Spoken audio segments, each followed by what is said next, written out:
Selamat datang di Kanal Nalar, mencari makna dalam peristiwa.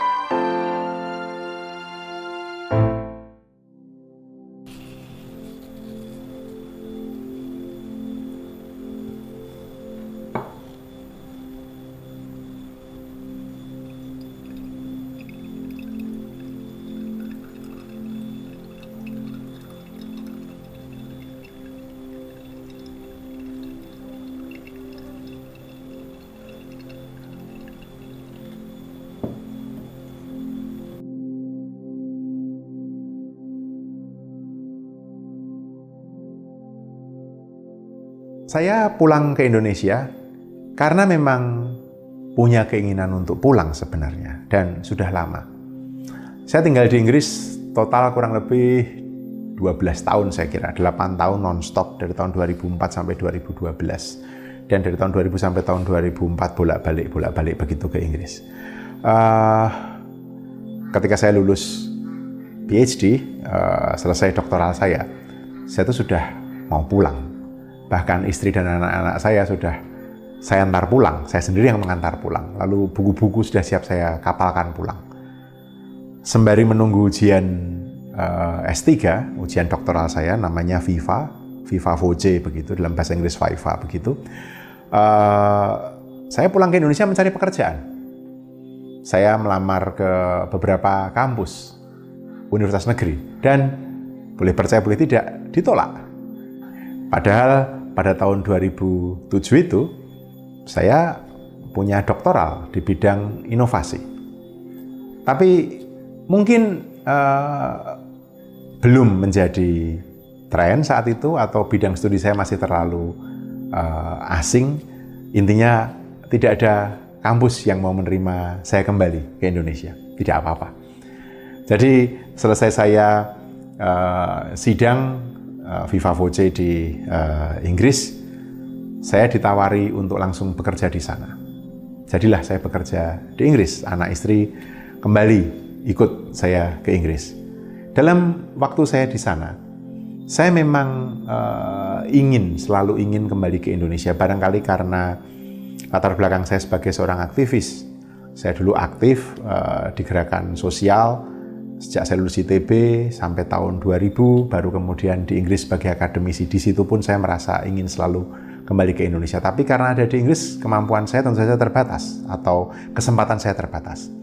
Yang saya lakukan maksimal mencarikan beasiswa untuk anak-anak Indonesia, membantu, mengajar sebaik-baiknya, membantu adik-adik, teman-teman mahasiswa dengan forum akademik, membantu mereka mengerjakan tugas, bukan mengerjakan tugas mereka, tetapi diskusi. Saya membuat forum namanya Kemisan di Manchester. Setiap hari Kamis 1 jam ada di kantin, ada di kafe untuk duduk diskusi sama mahasiswa-mahasiswa Indonesia. Dan kabarnya masih berjalan sampai sekarang. Itu yang saya lakukan. Jadi ketika tahun 2012 Pak Kuntoro Mangkusubroto, waktu itu Kepala UKP 4, Unit Kerja Presiden Bidang Pengawasan dan Pengendalian Pembangunan, menawari saya untuk pulang ke Indonesia, walaupun beliau berkata, saya tidak bisa menggaji kamu, tapi kamu saya beri kesempatan untuk memperbaiki Indonesia. Saya langsung mengiyakan. Dan saya bersyukur karena keluarga saya ikut mendukung saya pulang ke Indonesia. Jadi saya kira itu yang paling penting mengapa pulang ke Indonesia. Karena satu, memang saya punya keinginan untuk kembali ke Indonesia. Dua, saya mendapatkan kesempatan untuk bekerja bagi negara. Istilah Pak Kuntoro tadi, ikut memperbaiki negeri.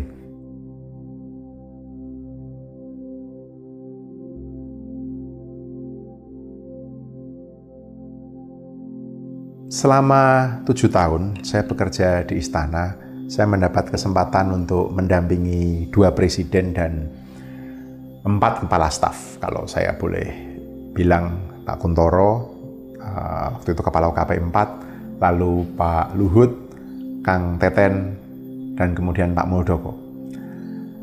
Tentu ada banyak pengalaman berkesan. Ketemu presiden salah satunya, ketemu wapres salah satunya, pasti. Tetapi pengalaman-pengalaman berkesan ini membuat saya belajar banyak. Misalnya dari Pak SBY. Saya belajar banyak mengenai pentingnya tertib administrasi dan ketelitian. Saya ingat saya ditugaskan waktu itu di New York selama 2 minggu.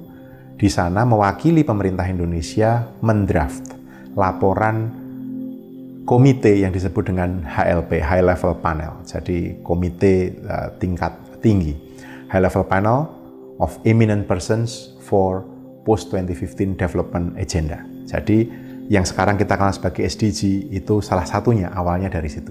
Indonesia duduk menjadi satu di antara 3 co-chair. Jadi Bapak Presiden SBY, Perdana Menteri Inggris David Cameron, dan Presiden Liberia Johnson Sirleaf. Saya ditugaskan di New York selama 2 minggu menuliskan laporan.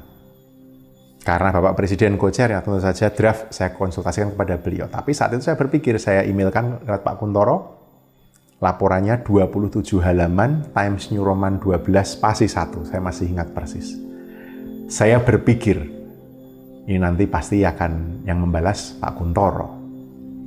Dan isinya instruksi. Saya salah. Nggak sampai 24 jam.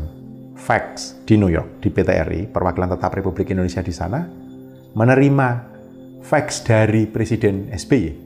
27 halaman. Yang isinya adalah teks yang saya kirim sebelumnya lewat email dengan catatan tulisan tangan Pak SBY.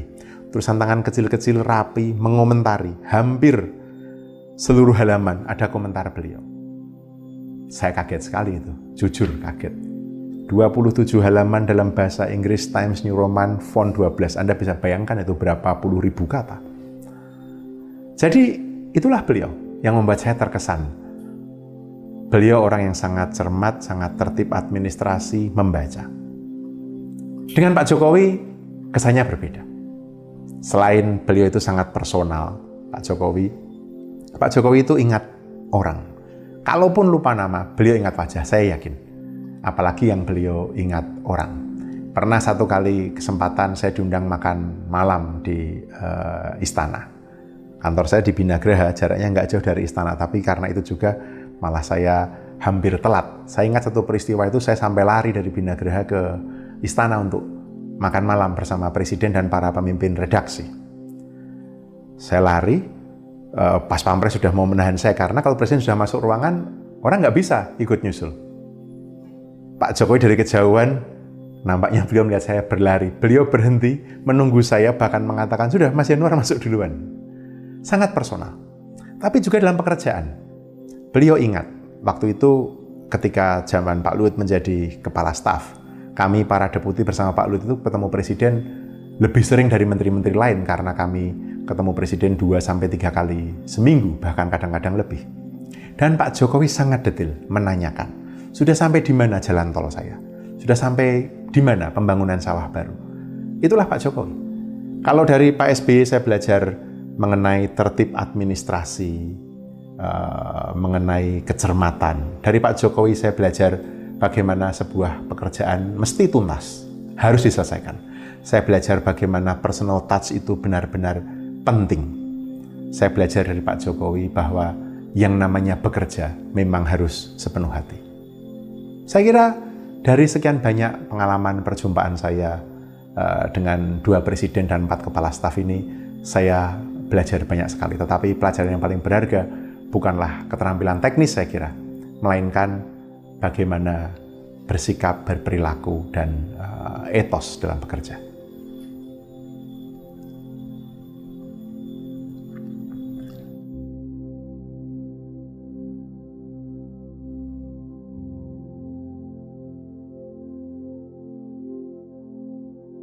Kalau ditanya apa yang berubah dari Indonesia selama periode itu, tentu saja 7 tahun jadi terasa sangat singkat.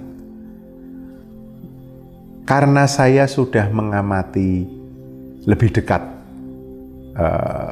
keadaan di Indonesia, karena saya sangat berminat pada perkembangan sosial, ekonomi, politik di Indonesia sejak pertengahan 90-an, sejak saya lulus kuliah, mungkin lebih baik dilihat dalam periode itu. Bukan hanya periode 2012 sampai periode 19 ketika saya di istana. Tentu saja itu akan sangat terdengar arogan. Maksud saya begini, kita tahu ada perubahan yang cukup mendasar dari pemerintahan Orde Baru di bawah Presiden Soeharto. Lalu transisi ke arah Orde Reformasi, lalu sekarang. Saya kira perubahan yang mendasar ada pada partisipasi publik di dalam politik. Perubahan yang lain yang mendasar adalah pada bagaimana daerah terlibat. Saya melihat perkembangan yang terjadi di Indonesia sejak Orde Baru sampai hari ini ditandai oleh dua hal besar. Satu, desentralisasi, dan yang kedua adalah demokratisasi. Saya melihat dari sisi desentralisasi bagaimana pemerintah daerah mulai berkembang dengan pesat. Daerah-daerah menunjukkan kemampuannya untuk menata diri, membangun daerahnya masing-masing. Sementara demokratisasi, saya kira kita bisa melihat secara relatif jauh lebih baik publik, masyarakat berpartisipasi dalam politik. Itu saya kira dua penanda penting. Kalau kita melihat ke sini sekarang, saya kira saya mengalami di zaman Pak SBY bagaimana beliau mencoba menata administrasi negara ini lebih baik, lebih teratur. Saya mengalami bagaimana membantu Pak Kuntoro menyiapkan rapat-rapat kabinet misalnya, yang kelihatan bagaimana itu diatur atau teratur. Waktu itu juga mulai proses reformasi birokrasi. Penataan itu penting menurut saya. Jadi yang saya lihat dari zaman Pak SBY adalah penataan administrasi kenegaraan. Beliau meletakkan dasar-dasar ini. Sementara di zaman Pak Jokowi, saya kira beliau mencoba menjawab dan mencoba menangani hal-hal yang amat mendasar, yang sudah sekian lama barangkali tidak menjadi fokus. Dan saya kira satu yang paling penting adalah apa yang divisikan Pak Jokowi dalam pembangunan pada periode pertama saat itu, yaitu Indonesia sentris. Saya kira Pak Jokowi tahu persis bahwa pembangunan selama ini bias. Artinya bias di kota besar, bias di Jawa, dibangun lebih dahulu dan akhirnya menyisakan ketimpangan untuk daerah-daerah di luar Jawa. Saya kira visi Pak Jokowi yang paling mendasar adalah Indonesia sentris itu, yang kemudian diwujudkan lewat banyak hal. Misalnya membangun poros maritim, mempercepat pembangunan infrastruktur, memastikan layanan dasar dinikmati oleh semua orang, pendidikan, kesehatan, kemudian perluasan bantuan sosial. Saya kira datang dari seorang wali kota di Solo. Beliau memahami persis apa yang terjadi di daerah. Sehingga ketika beliau duduk sebagai presiden, beliau memahami persoalan negara ini bukan hanya dari perspektif Jakarta, tetapi juga dari perspektif daerah. Jadi kalau ditanya, apa yang sudah berubah, apa yang berbeda dari Indonesia? Saya kira banyak. Kedua presiden, Bapak SBY, Bapak Jokowi, dan saya yakin presiden-presiden sebelumnya juga, setelah Orde Baru, meletakkan dasar yang kuat untuk memperbaiki negara ini. Bahkan kalau kita lihat sebenarnya sejak dahulu, Bung Karno yang membawa Indonesia merdeka, kemudian meletakkan dasar-dasar kedaulatan negara ini, diteruskan Soeharto saat itu. Kemudian diteruskan oleh Habibie, Gus Dur, Ibu Megawati, Pak SBY, dan lalu Pak Jokowi. Saya kira kita perlu melihat ini dalam sebuah rangkaian yang lebih utuh. Kita tidak bisa menegasikan seperti apapun sentimen atau perasaan kita atau pendapat kita tentang seorang presiden sebelumnya. Saya kira kita perlu melihat ini sebagai satu rangkaian sejarah. Kita sekarang hidup di zaman Pak Jokowi. Kita merasakan bagaimana pembangunan berjalan dengan pesat, khususnya infrastruktur. Kita juga merasakan bagaimana Indonesia menjadi lebih baik. Tetapi jangan lupa apa yang kita nikmati sekarang ini dibangun atas pondasi karya periode-periode sebelumnya. Jadi saya kira itu yang penting untuk melihat seluruh capaian ini secara proporsional. Karena hanya dengan itu kita bisa menjadi lebih bijaksana melihat dan menilai kemajuan ini.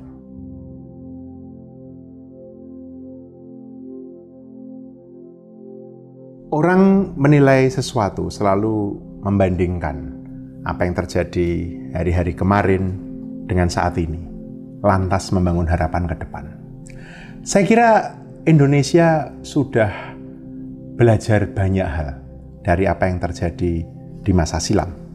Dalam hal kebijakan publik, kalau saya boleh bilang, sebenarnya 5, 6, 7 tahun terakhir ini ada perubahan yang amat mendasar. Perubahan dalam hal proses pembuatan dan substansi kebijakan publik kita. Satu di antara kriteria pembuatan kebijakan publik yang baik adalah kebijakan tersebut berbasis bukti, berbasis data, berbasis evidence.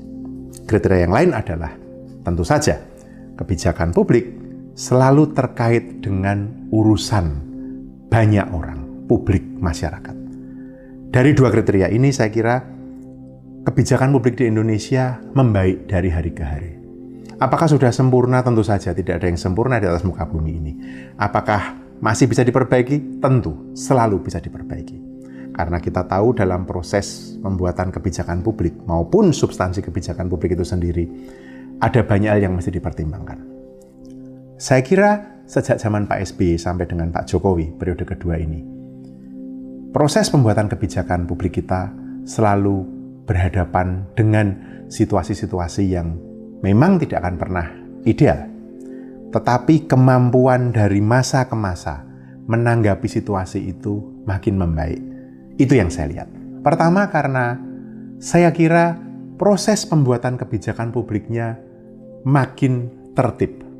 Maksud saya makin tertib adalah makin berdasar bukti. Saya kira sekarang para pejabat, para pembuat kebijakan juga merasa kurang dan merasa tidak benar kalau kebijakan tidak berbasis bukti. Atau tuntutan masyarakat makin tinggi. Kita lihat saja misalnya semasa pandemi ini. Orang selalu mempertanyakan mengapa pemerintah memilih melakukan A atau B, apa dasarnya, apa buktinya. Itu selalu menjadi tema besar. Jadi saya optimis ke depannya akan terus berjalan dengan lebih baik. Kedua, kualitas pembuat kebijakan publiknya. Kita tahu kualitas kebijakan publik berbanding lurus dengan evidence, bukti, data yang digunakan, tapi juga berbanding lurus dengan kualitas pembuat kebijakan publiknya. Para pejabat publik kita makin pintar, mereka yang bergabung dengan aparatur sipil negara makin pintar berdasarkan sistem merit, mereka mengembangkan dirinya, dan saya kira debat atau diskusi pembuatan kebijakan publik akan makin bermutu. Itu yang membuat saya optimis pembuatan kebijakan publik kita dan kebijakan publiknya akan makin baik. Ini sekaligus pesan atau catatan saya bagi kita semua, Anda sekalian, terutama Anda yang bergabung sebagai aparatur sipil negara. Andalah orang-orang yang akan terlibat mendalam dalam proses pembuatan kebijakan publik. Bahkan mungkin Anda sekarang sudah terlibat. Andalah wujud kehadiran nyata negara. Andalah wujud kehadiran nyata pemerintah dalam upayanya mendahulukan dan mengutamakan kepentingan warga negara Indonesia, negara yang kita cintai ini.